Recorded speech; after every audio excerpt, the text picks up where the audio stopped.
घर में चाहे 10 कमरे भी हों, लेकिन सबसे ज्यादा रश उस कमरे में होता है जहाँ माँ होती है। और माँ जब छोड़कर जाती है तो कोई दुआ देने वाला नहीं होता, और जब बाप छोड़कर जाता है तो कोई हौसला देने वाला नहीं होता। खुदा सबके वालिदैन को सलामत रखे, आमीन। अस्सलाम वालेकुम। कदर माँ की अगर कोई जान ले, कदर माँ की अगर कोई जान ले, अपनी जन्नत दुनिया में पहचान ले। जब तू पैदा हुआ कितना मजबूर था, ये जहाँ तेरी सोच से भी दूर था। हाथ पाँव भी तेरे अपने न थे, तेरी आंखों में दुनिया के सपने न थे।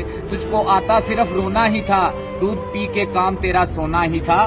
तुझको चलना सिखाया था माँ ने तेरी, तुझको चलना सिखाया था माँ ने तेरी, तुझको दिल में बसाया था माँ ने तेरी। अस्सलाम वालेकुम। माँ की एक आदत खुदा से कितनी मिलती है। दोनों ही माफ कर देते हैं नफीस भाई।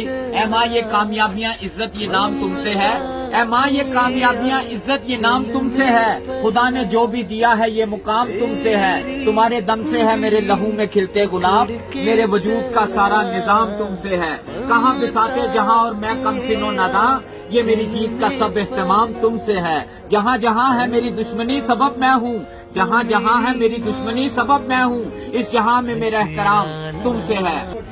माँ बाप से बोलचाल बंद है। और जी हमने पीरों से दुआ करवानी है, हमने बाबा जी से दुआ करवानी है। मैं समझता हूँ दुनिया के सबसे बड़े बाबे, दुनिया के सबसे बड़े पीर आपके अपने माँ बाप हैं, जिनकी आपके लिए की गई दुआ कभी रद्द नहीं होती। मेरे भाइयों, अपनों को टाइम दें, टफ टाइम ना दें, क्योंकि ताजमहल दुनिया ने देखा है, मुमताज ने नहीं देखा। और कब्रों पे फातिहा पढ़ने से पहले पहले एक दूसरे को माफ कर दें। जिंदगी बड़ी मुख्तसर है। अस्सलाम वालेकुम। भाट साहब, एक माँ की फरियाद। अगर तुम मुझको बुढ़ापे के हाल में देखो, उखड़ी उखड़ी चाल में देखो, मुश्किल माह साल में देखो, सबर का दामन थामे रखना। कड़वा है ये घूंट पर चखना, उफ ना कहना, गुस्से का इजहार न करना, मेरे दिल पर वार न करना। हाथ मेरे गर कमजोरी से कांप उठे और खाना मुझ पर गिर जाए तो ना मुझको नफरत से तकना, लहजे को बेजार न करना। भूल न जाना इन हाथों से तुमको खाना खाना सिखाया है। जब तुम खाना मेरे कपड़ों और हाथों पर मल देते थे, मैं तुम्हारा बोसा लेकर हंस देती थी। अस्सलाम वालेकुम। हर माँ बाप की अपने बेटे या बेटी से गुजारिश होती है, जिस दिन तुम हमें बूढ़ा देखो उस दिन तुम सब्र करना और हमें समझने की कोशिश करना। जब हम कोई बात भूल जाएं तो हम पर गुस्सा न करना, अपना बचपन याद करना। जब हम बीमार हो जाएं तो उस दिन को याद करके पैसे खर्च करना। जब हम अपनी ख्वाहिशें मारकर तुम्हारे ख्वाब पूरे करते थे, जब हम बूढ़े होकर चल ना पाए तो हमारा सहारा बनना और अपना पहला कदम याद करना। जब हमारी आंखों में आंसू देखो तो वो दिन याद करना जब तुम रोते थे तो हम तुम्हें गले से लगाकर चुप कराते थे। अस्सलाम वालेकुम। भाट साहब, अपने माँ बाप को खुश रखने के लिए क्या करना चाहिए? मुझसे पूछ रहे हैं जिसने उनके लिए कभी कुछ किया ही नहीं नफीस भाई। उन्हें पलटकर कभी जवाब ना दें। उन्हें बुरा लगता है, जितना हो सके उनकी बात माने। उन्हें कोई बड़ा या नया काम करने से पहले उनकी सलाह जरूर लें। काम भी अच्छा होगा और उन्हें भी अच्छा लगेगा।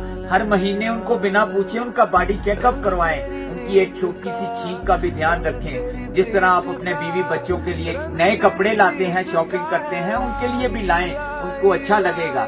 अस्सलाम वालेकुम। सब ने पूछा कि बेटी जहेज में क्या लेकर आई है, किसी ने ये नहीं पूछा कि बेटी क्या छोड़कर आई है। तेरे ही आंगन में खिली हूँ मैं, तितली बनकर आसमान में उड़ी हूँ। मेरी उड़ान को शर्मिंदा न कर ए बाबुल, मुझे जहेज देकर अलविदा न कर। किसी गरीब की बेटी से जहेज लेने से बेहतर है किसी अमीर से भीख मांग लो। कुछ नहीं बदला जनाब, इस समाज में सब जुबान का हेर फेर और नजरों का धोखा है।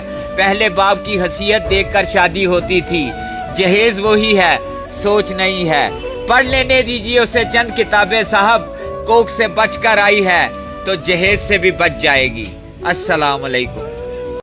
बेटा डॉक्टर है तो बहू डॉक्टर होनी चाहिए, बेटा ऑफिसर है तो बहू भी ऑफिसर होनी चाहिए। अच्छी बात है, लेकिन एक बात याद रखिएगा, छोटी उम्र की लड़कियां नरम टहनी की तरह होती हैं, जहां मोड़ो मुड़ जाती हैं। लेकिन थोड़ी बड़ी उम्र की लड़कियां कांच की तरह होती हैं। कांच समझ रहे हो ना, जबरदस्ती करोगे तो टूट जाता है। कांच को तराशना पड़ता है और उसके लिए मोहब्बत और अच्छे खासे वक्त की जरूरत होती है। इसलिए इसे अपनी मर्जी के मुताबिक नहीं डाल सकते। अस्सलाम। बात साहब कुछ बेटियों के बारे में। जो बेटियां होती हैं ना, वो अपने बाप के बगैर नहीं रह सकती। बाप वो वाहिद शख्स होता है जिसके जूतों से भी बेटी को बेपनाह मोहब्बत होती है। नफीस भाई, जो लोग दूसरों की बेटियों को दुख देकर खुश होते हैं ना, वो जिंदगी में कभी सुकून हासिल नहीं कर सकते। जिंदगी में सुकून हासिल करना है तो दूसरों की बेटियों के दर्द को महसूस कीजिए, फिर देखिए खुदा आपकी जिंदगी में कैसे आसानियां पैदा करता है। अस्सलाम वालेकुम।